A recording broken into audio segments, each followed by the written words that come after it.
Hello and welcome to Zenful Conversations. Welcome to Zenful Conversations. Thank you so much for coming by. Thanks for being here for this conversation tonight. For information on future guest speakers and all of our Zoom offerings, please visit zenfulconversations.com. My name is Jen Brown. I'm your host, and we're here today with our guest speaker, spiritual mentor and intuitive coach, Irma Francis. Irma, thanks so very much for being here with us today. Thank you, Jen, and hello, ladies. I was just telling Jen, I'm so happy to see this group and the support that Jen is giving. It's a wonderful thing, so I'm glad to be here. We're happy to have you here for sure. Let me just give a little bit about Irma. Irma treasures the belief that we all have innate wisdom, and this is our ultimate guide. Like Michelangelo chipping away at the stone until the beauty of David was revealed, we must let go of all that is no longer needed for our highest good. Irma supports others in discovering the beauty they have within. At an early age of 8, she experienced what she now calls a soul remembrance. In this experience, a loving presence spoke to her, said, "You have a choice to remember your connection to your true self. If you choose not to remember, you will come to believe the persona of a conditioned self and how the world will try to define you. Whatever you choose will decide your destiny in this lifetime." So Irma chose to remember. Even though life has continually challenged her to forget, she has remained committed to that choice. Irma continues to have transcendent experiences that are not sought after, but come as spontaneously and naturally as her first awakening. And she is here to chat with us about this and answer your questions. So this is fantastic. A fantastic opportunity and a joyous conversation. Information on how to connect with Irma directly will be offered at the end of this conversation, as well as sent tomorrow in the follow-up email, along with the replay link. So again, we're so happy you're here with us. Thank you so much for your time and your loving energy. Just if you would please, just to get us started, share a little bit about your journey, or what you might say put you on this path. And I'm just guessing it might have been that childhood experience. Yeah. Yes, it definitely was. It definitely was, which did kind of set the trajectory for my life, based on a soul remembrance. And I would also call that the true self. Some might call it the authentic self. So that did set me on a life journey that it didn't take me long to find out was quite different than the agenda that was going in the Western society. So it was a very long learning curve for me to figure out not everyone had this. To me, in my childhood mind, that awakening is something that everyone experienced. How would I know any different? And so it took me quite a while to figure out that that wasn't the case. And not that one is better than the other. It's just when I would try and talk about my experience or things around that experience, I was very seldom understood. So, yeah. Yeah. And actually, that's something that continues today. That's why we find our group rather pleasurable, because it's like-minded people that we can have conversations with, and they don't look at you like you've lost your marbles. Exactly. Yeah. And then if you would please just explain the work that you currently do. Sure. I'm a intuitive life coach and a spiritual mentor. And my main focus is being kind of a clear mirror, reflecting back to the people that I work with their true self, so that they can make contact with that true self, so that can start leading their lives if they feel like that is something that they want to do. It's really a sense of empowerment, coming from the true self. So one of the ways I would put it is the way I work with my clients is they are the authority in their own life. And part of that word authority is author. So you are the author of your own life and you're writing your own life story. And I'm really not about, being an expert of you, but to mirror back that you are the expert of you. And that's really my main focus. Nice, lovely, lovely. I do have lots of questions, but we have a lot of ladies on here, so I want to ask, does anybody have any questions or comments? If they're itching to get it out, we can go ahead and start taking some questions now. If anybody has any that they'd like to ask. Otherwise, I can ask a few of my own. I think that was How old were you when you had that experience when you were young? I was 8 years old. 8 years old. Yeah. And it was a spontaneous experience. It was, don't know why it happened the way it did, but I had a guidance kind of guiding me. Actually, my memoir is written around the beginning of that experience where I was guided to go and sit on my front porch. Of course, it was my parents' front porch. And then this experience unfolded. Yeah. Huh. When was the next experience? The next spiritual experience, an awakening? Yeah, I mean, so you had that once at eight years old. I guess, my gosh, I guess it just had to have been so powerful because it's not, I'm thinking if I was 8 years old, something like that happened, I might almost forget about it or, put it aside because nobody else understands what I'm talking about. Mm-hmm. But it's when it's something such a powerful thing that you can't not pay attention to it. So, but Sure. yeah, when was the next one when you had that again? How did you? Sure. I just want to say it wasn't possible for me to put that aside because in that experience and, without me kind of going through the whole experience, it might be kind of vague as to what that actually was. But in that experience, when I made my choice to a soul choice, instead of allowing the world to kind of condition me into what its expectations were, or the people around me, their expectations, but to be guided by my soul, I made a commitment to that in that moment at 8 years old. So it really wasn't possible for me to put that aside.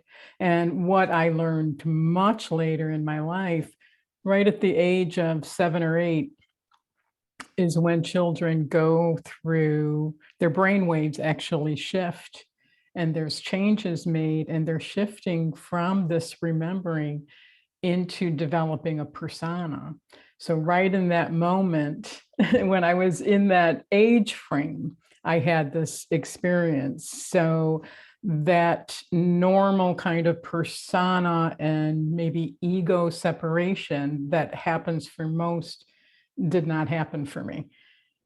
So, and there was work all around that as well. It's not like, I lived my life heaven on earth after that, but. Fascinating.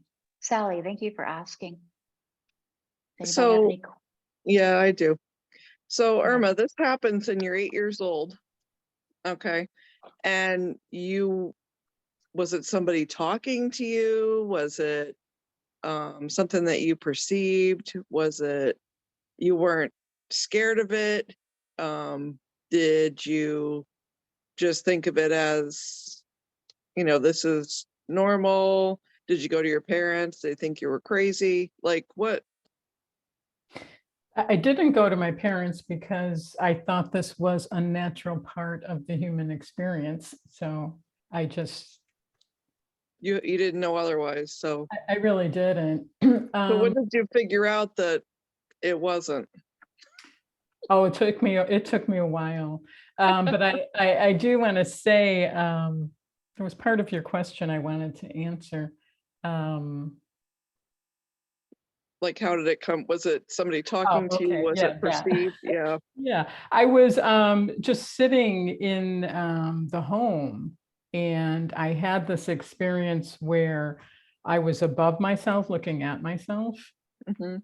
And in that moment, I asked the question, well, if I'm up there and down here, which one am I? And when I asked that question, I started hearing and feeling a guidance, which I listened, trusted, and followed. I had no reason not to. And it told me to go outside and sit on the front porch, which I did. And when I did, I had an unbelievable experience of, to me, the experience was like the sky opening up. And in that opening of the sky, I got this download of energy, and it filled my body with what I would call light and energy. And this light and energy was part of what was guiding me.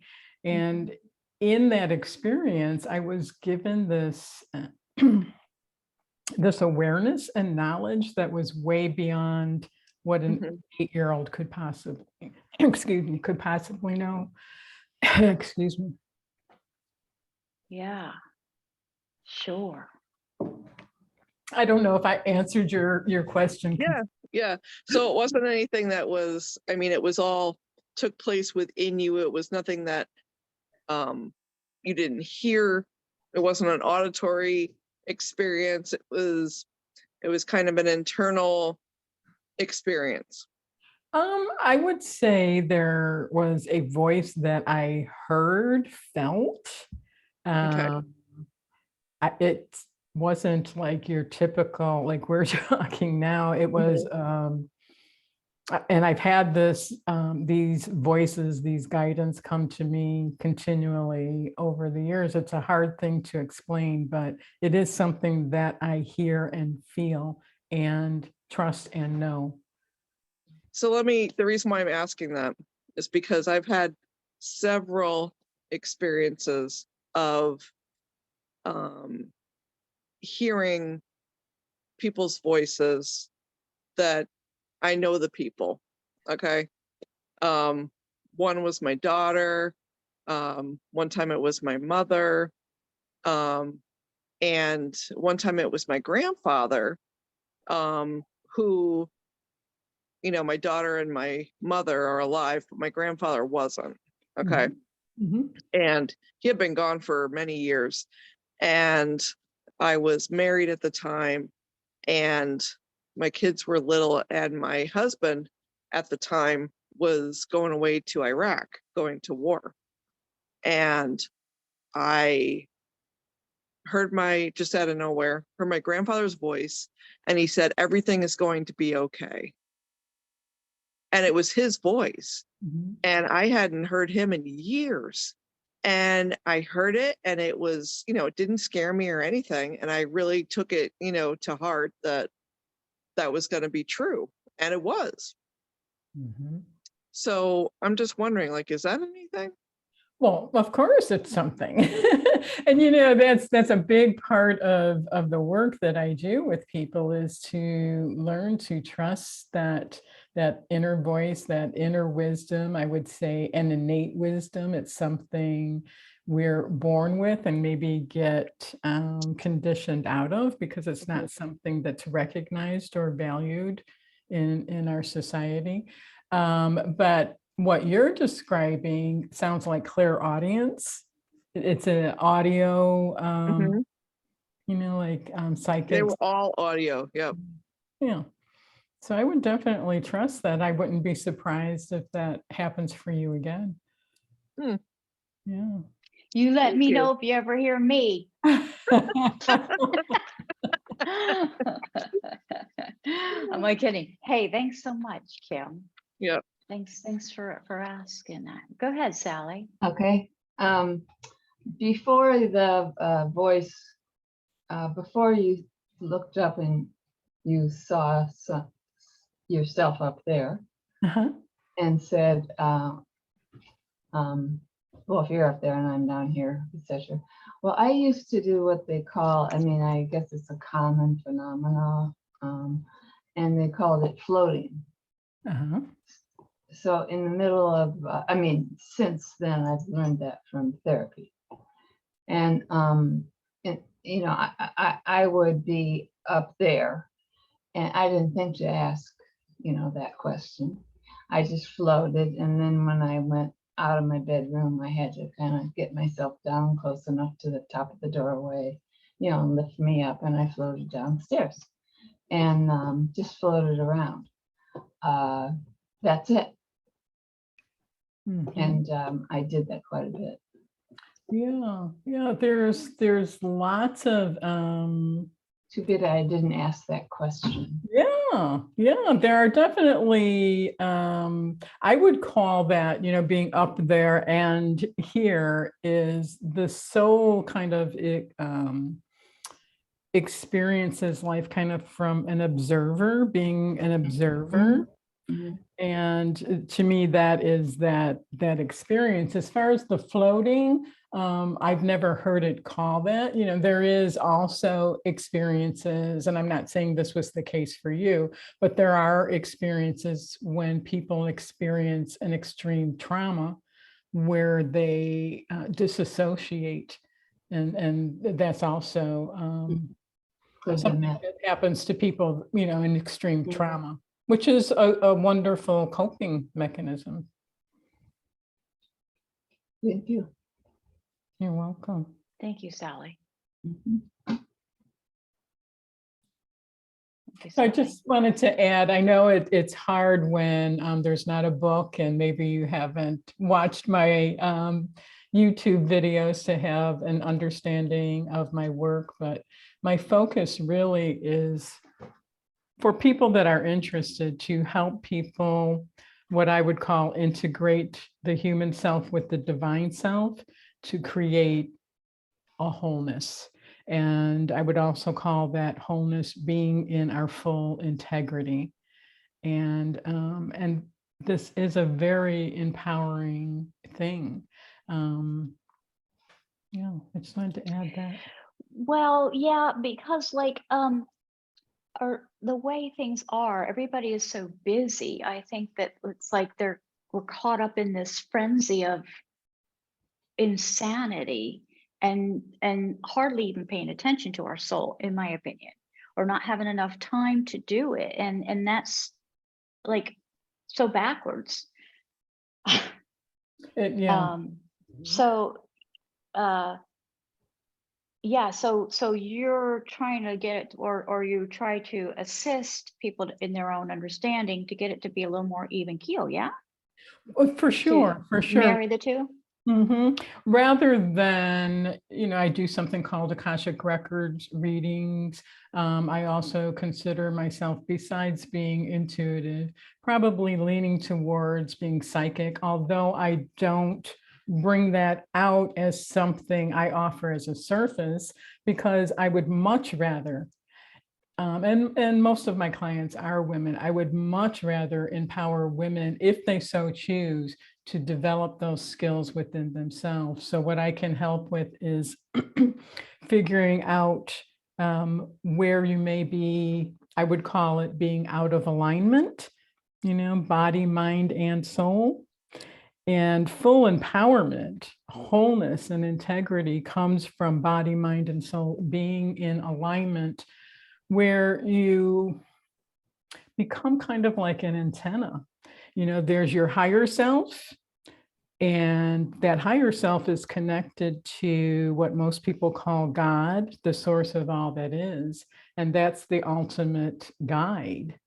And then we, you know, once we become this human antenna by aligning ourselves, body, mind, and soul, life becomes a lot easier because we are tapped into the source of all that is. And that's helping us connect to our soul, to our higher selves, and then we can navigate life in a clearer, almost effortless way. Can you perhaps explain the Akashic Records just in case people don't know what they are? Sure. The Akashic Records is a record of our soul from when it leaves source all the way to the present lifetime, and any lifetimes that have gone on for you in your soul. And I used to teach them. I used to teach people how to read their own Akashic Records and how to read other people's Akashic Records. But I did move much more in the direction of wanting to empower people to do these things for themselves rather than looking to somebody else, because I really do believe that we all have access to that if we so choose, if we so choose. Thank you. And there's great healing, you know, if you learn how to read your own Akashic Records, there's great healing in that, because sometimes you might be going about your life and a pattern keeps repeating and you can't figure out why this pattern keeps repeating. It could be connected to something unresolved from a past life. I've seen miracles happen through accessing the Akashic Records. Yeah. So this subject of past life experiences, then you've had those as well? Yeah, definitely. Definitely. All of these things that sound out of the ordinary, to me, I think they're natural experiences when somebody isn't disconnected from their true self. These are things that just naturally happen. And these past life experiences that I've had definitely came with a message of something being unresolved in this present life. And then it would enable me to connect the dots, so to speak. And then the pattern just stopped and disappeared. I don't know if it would be boring, but I could share some past life experiences if you'd like. Well, let me see if it does anybody have any questions or any comments on past life experiences that they'd like to share or ask? You're on mute. You're on mute, Brooke. First of all, There you thank you. I really admire you for your stance of empowering people to find out on their own. But it does seem like that maybe for us more ordinary people, I just seem driven and very interested in past lives. And I've had, a more standard, hypnosis type of past life regressions. And I wondered what you think about that. Do they have value? There's a lot of authors that write about that, Brian Weiss and others. And how would that dovetail or not with your current thought about helping your clients? So I'm not real sure. So as far as past life regression, I don't know enough about that to speak on it. I would say if that's something you're called to, then I would trust that. I would also trust your discernment of who's doing that past life regression and how it feels to you. I think it's all individual. Yeah. But I'd be interested hearing about some of your past lives. So all these past life experiences, a couple came in dreams, and quite very, very many would happen when I was in a relaxed state. And one example is I was sitting watching a music awards show, and I was watching Kenny G. I don't know if you know who he is. I'm dating myself. He was playing his sax, and he hit this one note. And when he hit this note, I became one with the note. And when I became one with the note, I was no longer sitting on my sofa watching the music awards show. I was an African-American man running through a dark passageway with my shirt was ripped open. I was barefoot. I was this large, muscular man, and I was running, and I was afraid. I was being chased because I was being accused of murdering somebody. And I could feel the heart beating. I could feel the sweat. I could feel the feet hitting the puddles of the passageway he was running through. And he kind of just got where he was cornered.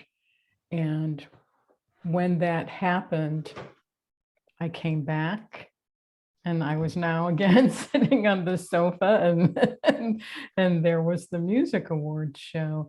And what I connected to that past life was I would have a unreasonable reaction to being falsely accused.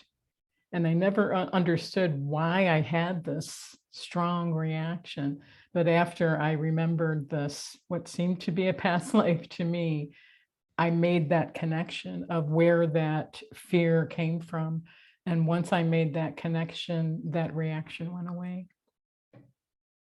I know this, I don't know enough about your group to know what your focus has been. I know this could sound way out there. Well, some of the women come by all the time and listen to the messages, and they vary. We've been doing them 4 years now, and so that they vary on different subjects. But the evolution of the soul definitely comes up, and especially in my mind, I totally believe that. So you know, and when we talk about raising our vibrations, and that is our highest and best self, which is in the divinity world. Yeah. I mean, when we're talking about high vibrations, can you just expand on all of that? Sure. The high vibrations, the quickest way to raise your vibrations is to connect to your true self. Because from my experience and my understanding, when we get kind of separated from our true self or disconnected from our true self, it's almost like a density starts to take place, and we become more and more earthbound and more asleep in a way. And so the quickest way to raise your vibrations would be to connect to your true self. Because when we are born into this world, each of us holds a, I would call it a soul signature. And with that soul signature is a vibration. And, you know, if we want to experience peace, harmony, joy, we have to be in sync with that initial soul vibration, our soul signature. Because otherwise, when we don't do that, we can feel just out of sync with life. That's the way I would put it as far as vibrations go. What have you talked about raising your vibration? Oh, just ways to do it, because it is about alignment, and it is about being in truth with our authentic true self, and about returning back to that, and how there's also the law of attraction involved in all of that too. The vibration that we send out is what attracts back, right? So like attracts like, and there's a lot of, I mean, it varies. It's such a wide net and a beautiful conversation. But I do have other questions, but I don't want to stop anybody from saying anything. So I knew that there was a lot of questions on the that people said they wanted to ask. So I just want to make sure. Does anybody else have anything they'd like to say? Go ahead, Jody, unmute. Unmute there. There you go. Hi. Hi, Jody. Question and a comment. I've always heard that you pick your family that you want to be born into. And I find it hard to believe that I would have picked my family on purpose. Do you know if there's like truth to that, or what?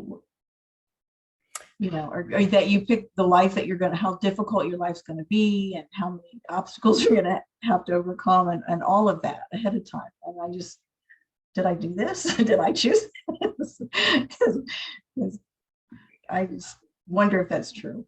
Well, I don't know if that's true. I can tell you from my experience and my understanding is I'm not sure how much that matters when you align yourself with your true self, with your soul. I'm not sure, when you can do that, you are now connected to what's eternal. And the conflicts and the fears and the things that come up in life kind of dissipate, because we know that there's part of us that's eternal, and we walk in that power and we live in that power. And I can tell you in my life, I thought for sure I must have been adopted because I was not, it didn't feel like I had this connection with my family from the deepest place of heart and soul. And so that can be, of course, extremely, extremely difficult. But I would just ask the question, does it matter? I just get curious sometimes if it, why I would have chosen this, if that's true. That's all. Like, why? Well, I mean, but you chose life. You chose life. And so, it could be, I don't know what your experience with your family is, but it could be maybe you were born into that family to be a guide and a teacher. Well, it would be very much what you explained. It's totally disconnected and absolutely didn't belong in that family. I didn't think so, and neither did they. So, and I would imagine there was a lot of emotional pain that could go with that. Yeah. And I don't mean to be minimizing when I say doesn't matter. Where I'm really coming from is a sense of empowerment to really own that we are spiritual beings having this human experience, and to honor that and to recognize the power that can come with that, and not an ego power or a power over, but just a real self-love. And from that place of self-love, then we really are able to love everybody else unconditionally. I've heard that as well, Judy. They, based on what my understanding of it anyway, from what I've heard, not that I know anything really about this either, but yeah, that based on what the soul needs to learn, this is the family I'm going with or whatever. And so I don't know either. I mean, I don't know if we'll really know a lot of these things until we pass on to the, what do you call it, next level. But I think that's helped me a bit as far as feeling bad for other people. It's something they need to work through to allow their soul to evolve. That's just something that has helped me. I guess, especially with homeless people or something like that. I think it's something that they need to work through and learn. Is when I think I've heard you describe. Maybe I'm mistaken, but I think, Irma, anyway. I heard you describe when you're passing at the time of death. There's really no separation, or did I do like it's just 1 minute to the next? Or no. Let me see. How am I going to explain that? Because I've been filling my brain with a lot of stuff here lately. But that when you pass, it's not you're just passing it into it, and you're all of a sudden into the next so-called zone, I guess. I might call it dimension, a dimensional awareness. I don't know that I've said anything quite like that. I have said and will say now that from the from soul awareness before life, what we consider life, and afterlife is kind of all the same thing. There really isn't a separation from the awareness of soul. And so the reason I'm passionate about what I do and why I do what I do is because, to me, the most important purpose in this life is to come to the awareness while in physical form, that soul awareness, and to connect soul awareness with the human experience, so that when we do leave this form, that where we are in our consciousness, in our conscious awareness, and what that is, will be our experience when we are not, when we leave the physical form. So to me, that's a really good reason to work very, very hard on self-awareness, soul awareness, integration of the soul and the human self. Thank you for clarifying that, and I apologize if I didn't know how to, because that's, I think, what it is that I heard you say, and yeah, that's I'm feeling that. I want to help evolve. I want to evolve on the soul level, because I do feel that.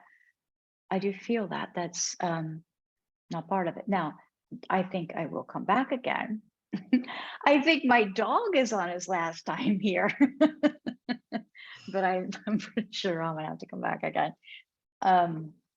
What makes you think you'll come back again? What? Well, because I would say that I felt when I was younger, I was very in tune with my spiritual self, and I lost myself along the way. And now I feel like I'm repairing my broken wings, per se, but there was a lot of time that wasn't in that so I don't know, it depends how long I live, how I'll feel 20, 30, 40 years from now, right? Yeah, because I'm just 5 years into my healing journey with all of this anyway. So there's a lot of room for evolution, which I'm looking forward to, and thankful for people like you for sharing too. I'm sorry. No, go ahead. That is a more common experience than not, what you described for yourself. For most people, that does happen, in their 40s, somewhere in there, where they recognize what I've been doing is out of sync. Like, I am not in my integrity. And they start to make changes. And when they start to make changes, all kinds of things can happen. Relationships can end. We can change jobs. We can move to a different location. There's so many things that can happen from that. But that definitely is more common than not. Say, for example, Abraham Maslow's, hierarchy of needs. That starting at the bottom rung, kind of at survival, and going up in the hierarchy of needs. And they've now added to that self-realization and transcendence. Yeah, it's pretty cool. It's pretty cool that that's been added. And so that is kind of the life experience for most people, getting the survival needs met, and then on up, up, up, up. And as you are going up and as you are meeting all these needs, you can hit a place where a self-awareness kicks in. It's like, oh, okay, so I've got my survival needs. I've met all these different needs. And then there's a recognition, now what? Now what? And to me, the now what is the purpose of life. And, for me, because of that experience, most people kind of evolve from the root chakra on up to the crown, and then may have transcendent experiences from there.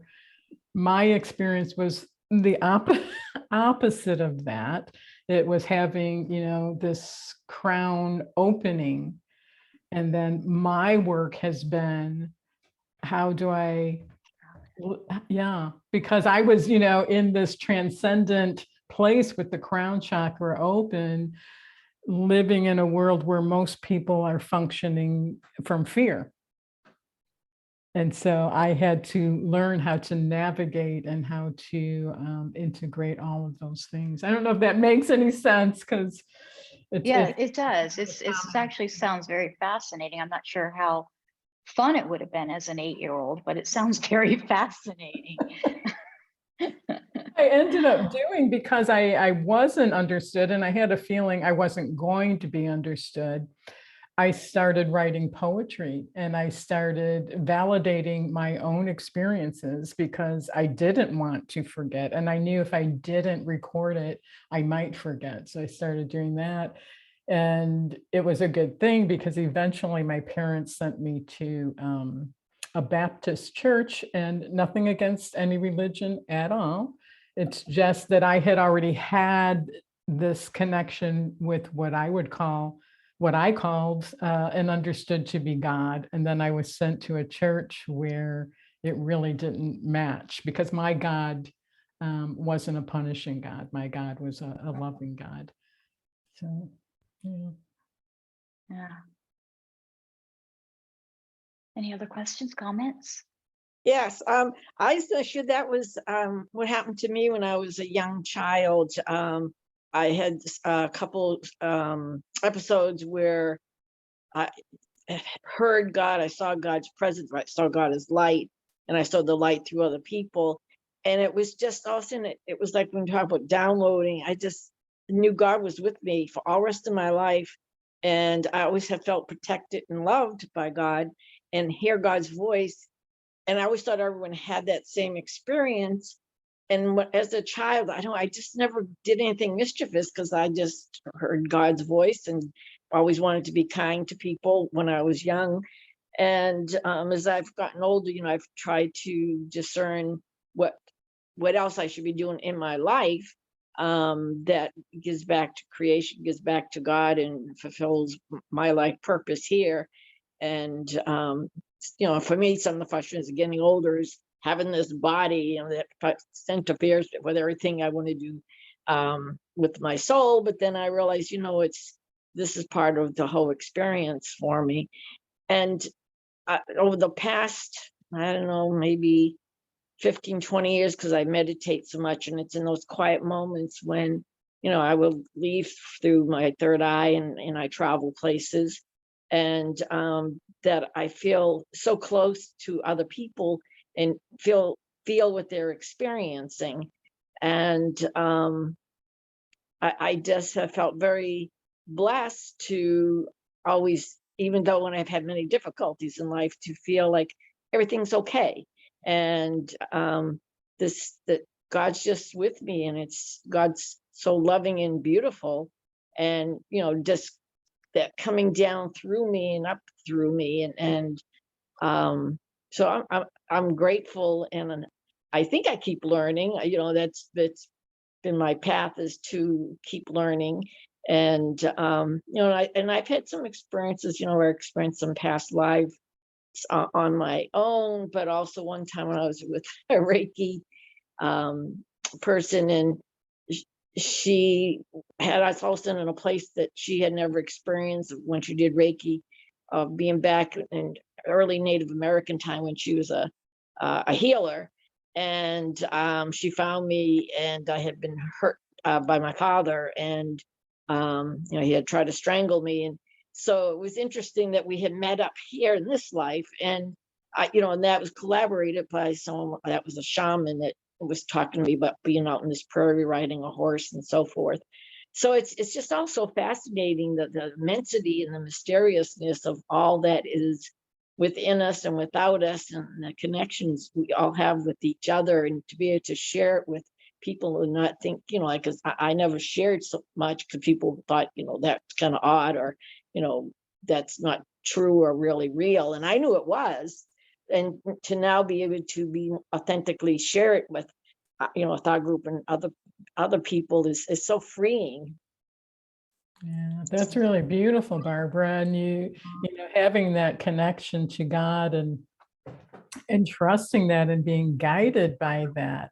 I mean, to have that connection and a connection to our souls, it does give us an awareness that can really make life a whole lot easier, because all you really need to do is tune into that, trust that, and follow that.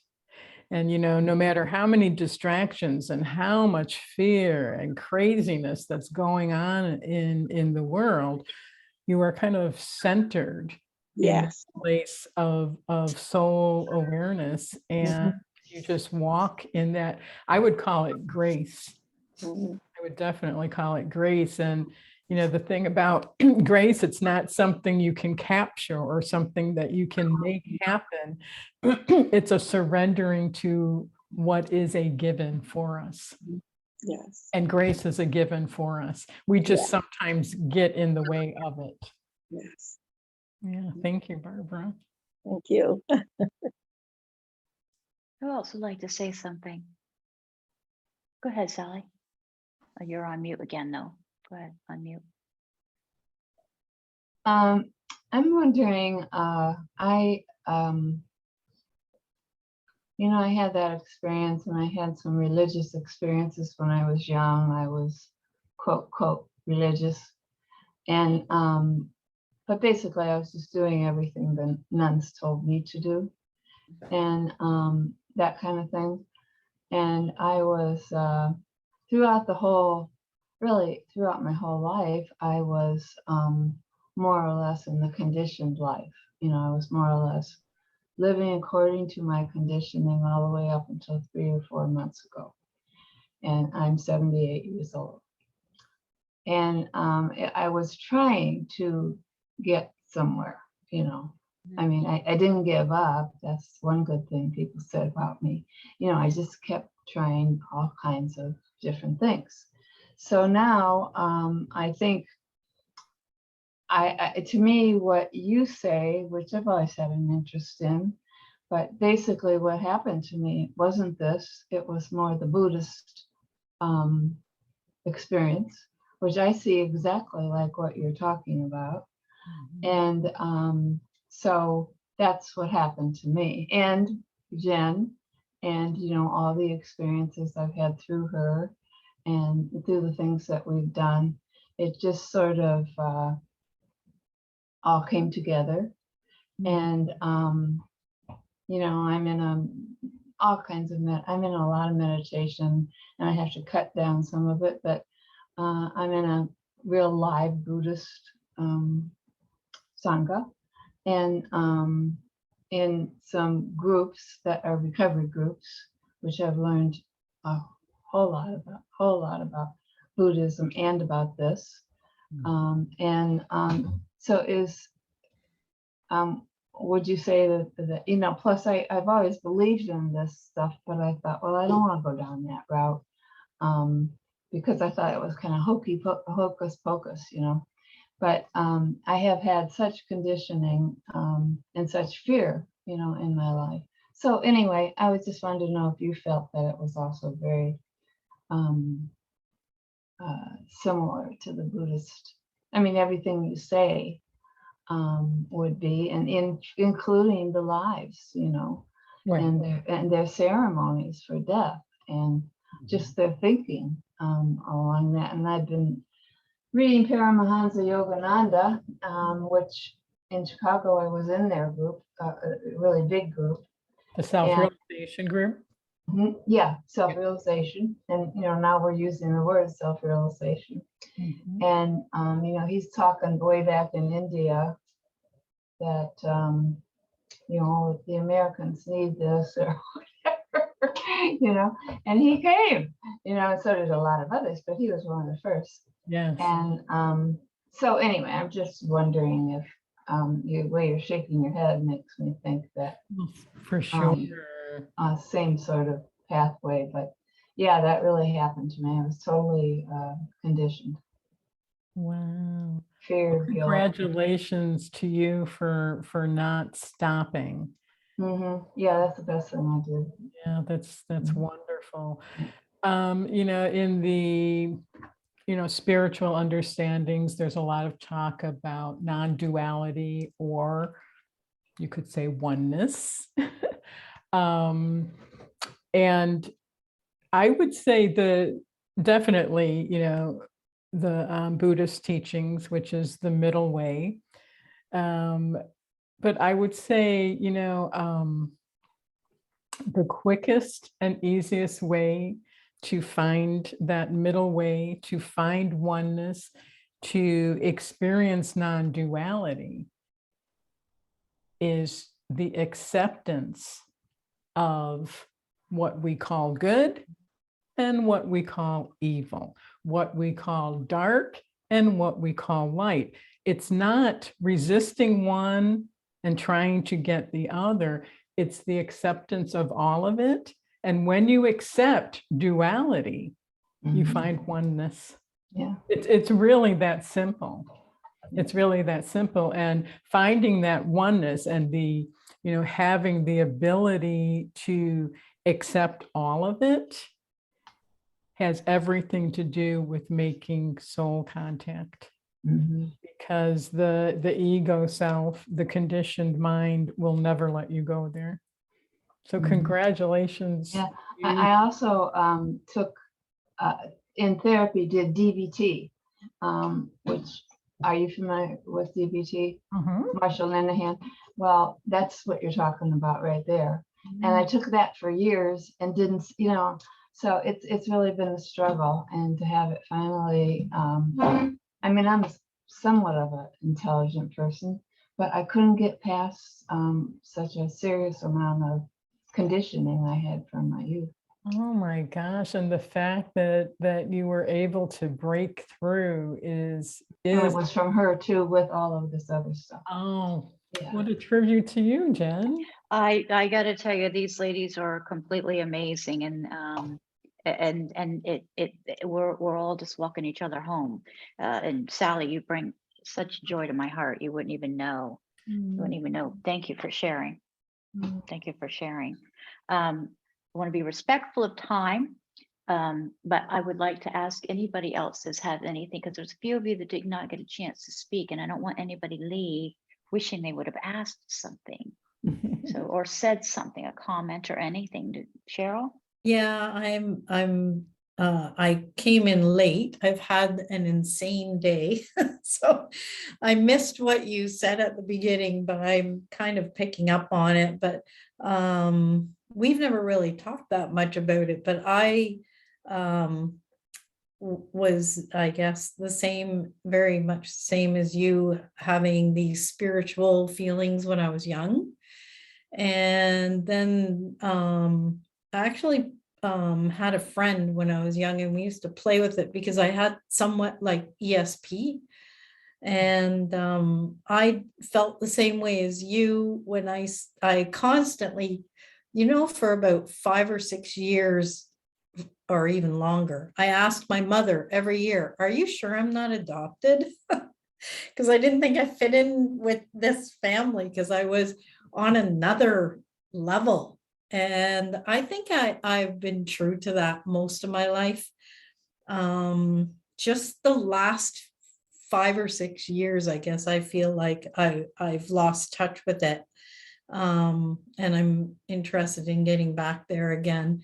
But I relate to everything you're saying. What I heard, I missed the beginning. And I just wanted to make that comment. That's all. That I get it, because like, I don't know, I could probably write a book as well about it all. But yeah, it's very cool to hear that someone else had a similar experience. That's neat. And I never spoke about it with anyone either, because I thought they're gonna think I'm crazy. I had a counselor about 15 years ago, and I shared it with him, and he said, "You're not crazy. You're just a spiritual being." So there you go. Wow. And I wonder, I don't even wonder. I know for sure how many children have these experiences.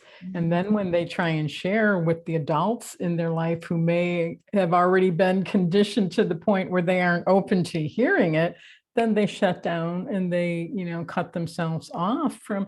To me, these experiences are natural. Yes. They're a natural part of I humanity. think that's why maybe children are closer to it, because I call it socializing. Once you've been socialized, you That's right. kind of move away from it. But before that, you've got a grasp on it. And I was fascinated by it. So I used to hang on to it so much, like you. And I wrote things down because I didn't want to forget. But I just thought that was really cool when I heard you saying those things, and I can relate to it. Thank you, Cheryl.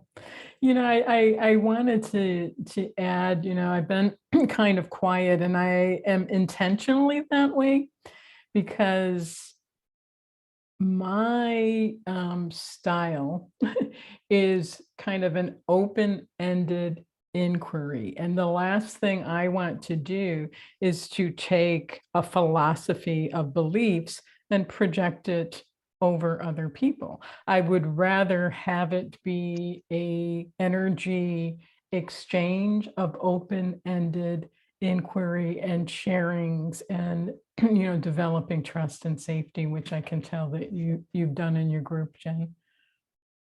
Oh, it's all about love, It really is. Cheryl, thank you so very much. Thank you, Cheryl. Who else would like to say anything? Noelle, Steph?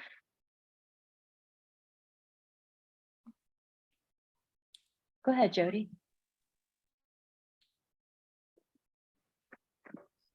I'll make it quick.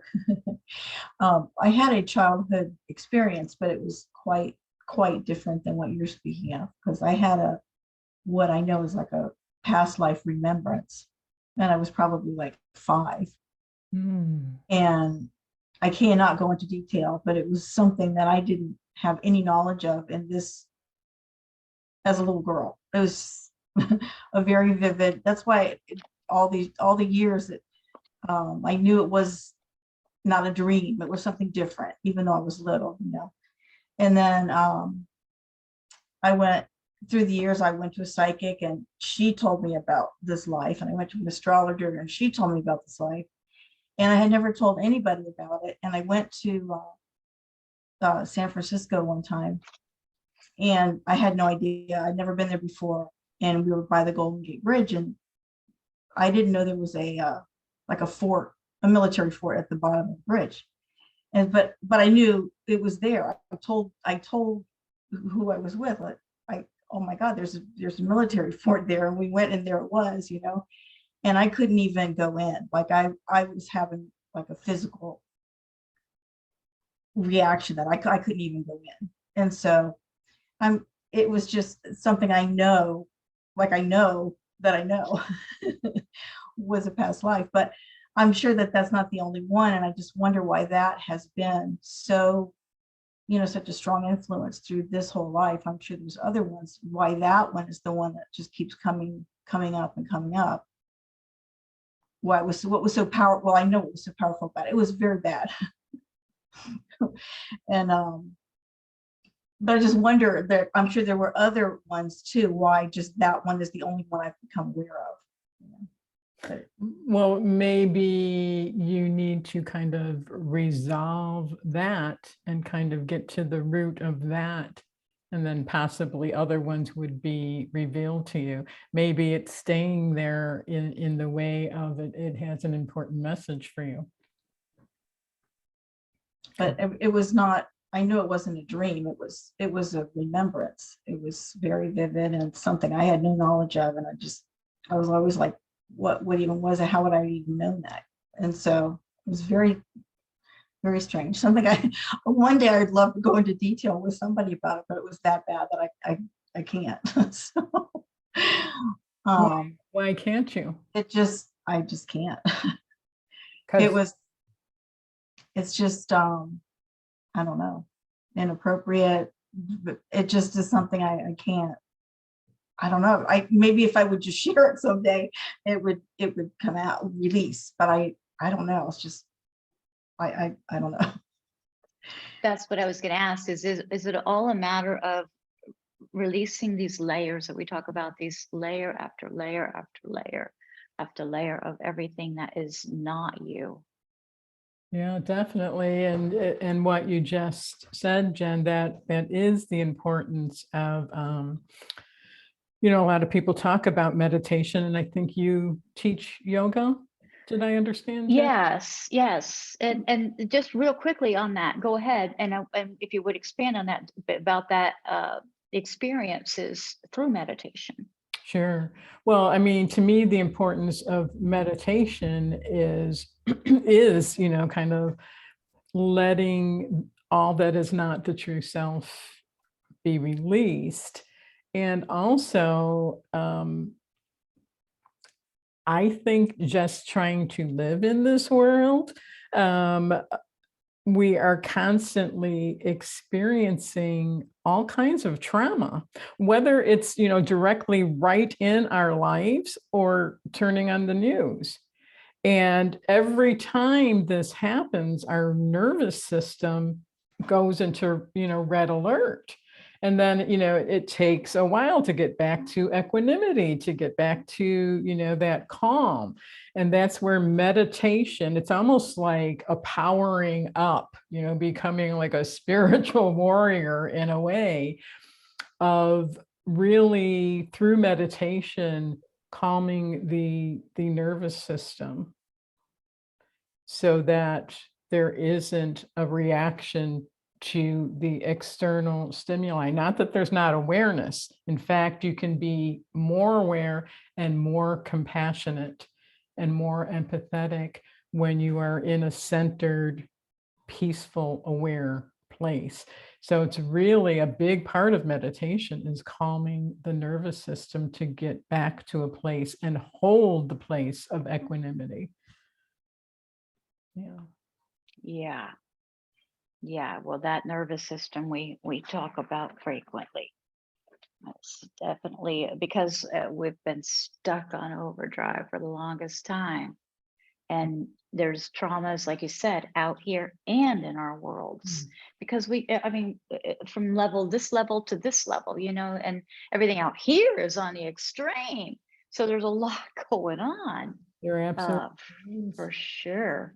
Real quickly about out-of-body experiences, perhaps when meditation is taking place, is it tapping into the same dimension that you have been talking about? Out-of-body experiences.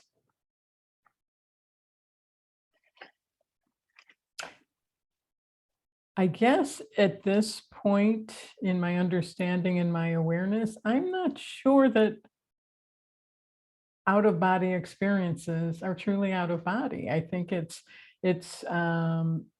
just an awareness of what's kind of always there. Gary Zukav would define it as being a multi-sensory human being. It's, we have our 5 senses, and then we have our 6th sense of intuition and beyond. So, when we think of the soul is not contained in this little form. The soul is huge, and it's connected to a higher self, and the higher self is connected to the source of all that is. So based on my life experience and how I live my life, I don't see a separation between physical form and multisensory experiences that some people would call out of body. Mhm. I don't know if that makes any sense, but that's just from, my personal experience. There's all kinds of ways of looking at things. Awesome, awesome. Jody, I'm not sure I said thank you for sharing and asking. Thank you. One more from anybody? Comment, question, anything? Go ahead, Kim. Unmute. Oops, sorry. I muted you. There you go. I've got a million things to say, but just to try to package it up, I'm fascinated by the whole thing. My question is, it brings to mind like deja vu, it brings to mind like imaginary friends. When kids are little, it brings to mind, I guess my biggest question is, I'm like in, some helping professions, and I've always been, empathic and all that kind of stuff. And how do you not absorb all that, I guess? How do you get rid of that? Is that meditation also? How do you get rid of what specifically? Just absorbing other people's junk. Junk. Yeah. Yeah. Yeah, that's big. A lot of people that kind of move towards the spiritual community or spiritual understandings are what I would call HSPs. Elaine Aaron is the expert on highly sensitive people, which it sounds like you're one. Being extremely empathetic, in that. Also being an empath. Mm-hmm. So what I would say, especially being in a helping field, Mm-hmm. I feel like sometimes that I don't know where I end and somebody else begins. Sure, because I do massage, and sometimes I'll get feelings afterwards that I'll either be, angry or like things that don't make any sense to me. And I'm like, where did this come from? And I kind of have trouble, putting it in a box or like, so. I think a lot of people might say or suggest or advise to put a protection around you. I personally would not advise that. I would say turn up your soul power instead of protecting yourself. Turn up your love, turn up your light, turn up your power, and hold that. Become familiar with that. Know what that is. Know when you're standing in it. Know when you're giving it away. Know when you're opening the door for something else to come in. And I would also say to observe rather than absorb. Which might be really difficult because the sensitivity that must come with being, you said you're a massage therapist? Yeah. Yep. That's Right. huge. It is huge. Yeah. Because we all know the energy, we talk about that a lot, the energy being transferable. And I also think for me, the more I learn, the more sensitive I get. There have been times that I'm driving and I can actually, it almost freaks me out every once in a while. I can feel these people, their energy, and right now everybody is crazy, angry. Yeah. There's a lot out there, right? And so it doesn't happen all the time, but every once in a while I'm like, wow, and I almost have to come home. Because I'm like, I can't drive with all of this going on. And then I'm thinking, do they have guns in their car? You know what I mean? And then my mind starts to get carried away because of the energy level that I'm sensing. It's like, I don't even want to be on the same road with these people, But anyway. you do have to learn how to turn it on. Wait, you cut out, Irma, your voice. Oh, there you go. Say it again. You're good. You have to really learn how to turn that on and choose, and almost like having a laser focus of this is what I'm giving my focus and my energy to, and not in a discompassionate way or in an unempathetic way, but in a I need my life energy to give to the people in my life and to my priorities, and kind of staying in your own lane is majorly important. I know for me, because of all these connections that I have and all these skills and awarenesses, I have to consciously choose. Like right now, if I took that off, I would absolutely start seeing into each of you. I would see into your energy. I would read the energy around you. I would start getting messages.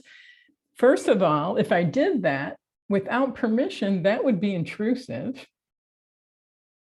And it's just not something that is the healthiest thing to do. And I think it is a learning how to do that and almost understanding the sacredness of it. Because it's a gift. It's a real gift. I want to have you back already. This has I been think we're going to have a monthly powwow. wonderful. Yeah, we just have to be respectful of your time. I don't want to let you go, but we're going to ask you, do you have any final thoughts or anything that you would like to leave us with or close with, or anything that you feel needs to be expressed or said before we? Sure. Well, like I said, open-ended inquiry. So I would like to invite the members that came on today and just your group overall. You can contact me if you have any questions or you want to inquire into something that might be kind of upfront and pressing for you that you might feel is a major block for you at this time. I welcome you to contact me. And Jen, did you want to give my information, or would you just? I sure do. If you want to work with Irma directly, you'll be able to contact her on her website is irmafrancis.com. That's IRMAFRANCIS.com. And I will send that along with her email address in the follow-up email tomorrow with the Zoom, with the replay link. There won't be a Zoom link, it'll be the replay link. Yeah, Irma, thank you. Oh, Thank you so very much. you, Thank you ladies. so This very has much. been Thank you for being wonderful. so open. We're very grateful. And we thank you for your time and your energy and your love. Your love. Thank you everyone for coming. Thank you for your questions. Thank you always for your great questions. And just a reminder to visit zenfulconversations.com and sign up for more of these wonderful conversations where you get to ask the questions. Irma, I'm sure we'll be speaking again if you'll let it happen. Oh, I would love it. I would love it. Thank you, ladies. Thank you, Jen. And gratitude. Thank you, everyone. Stay well. Namaste. Namaste.